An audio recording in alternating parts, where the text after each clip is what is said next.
This is Saleha reporting for WORLDbytes. We're here in Wood Green in North London to find out what people think about the ongoing conflict in Syria and Western intervention.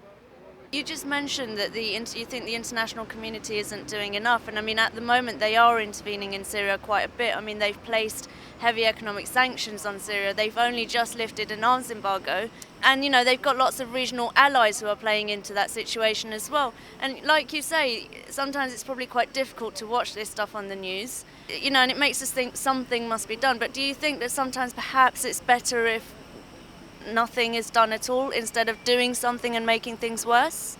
I think it's a very complex situation. I mean, we don't want to kind of go in gung-ho militarily to make the situation worse.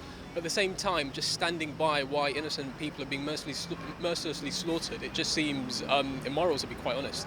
I think the international community has to do something, and what we have to do, I'm just not quite so sure. Do you think sometimes that's much more about us being able to sleep better at night and about our morals rather than what's right and what's a practical need for the people of Syria? I think to some extent what you're saying is that there is some truth to that. The West has of arrogance, that it has a right or a kind of moral mandate to go into other countries and to solve their problems.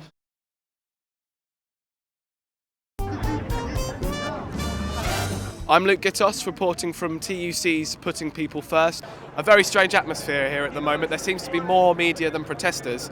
It's very difficult actually to discern who is actually here on the march and who is here to report on the march. I'm hoping by speaking to some people who are here on the march that we might hopefully get a real sense of what is needed to be achieved. But at the moment it's difficult to see where that substance is going to come from. I'm Sam, I'm 17, and I've realised at the age of 17, even no matter how politically aware I am, I'm still unable to vote. I'd like to be able to have my voice as I can't vote, I'd like to be able to have my voice out there. Sorry to push you on this, but now that you've got your voice, presumably you're on the street, what do you want to say? What I want to say is, I don't know what's right, but what I do know is what's going on at the moment isn't right. I'm here outside the Houses of Parliament in London. In the mid-18th century, Parliament was really the callboy of the king.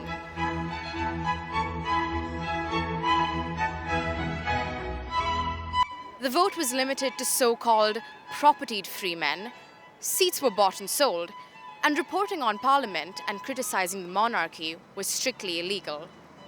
Yet the audacious John Wilkes used the press to publish reports on Parliament and criticise King George III, but he wasn't to get away with it for long. On April 23, 1763, he published an article, number 45, which criticised the king's speech. Wilkes was arrested on the grounds of seditious libel and imprisoned in the Tower of London.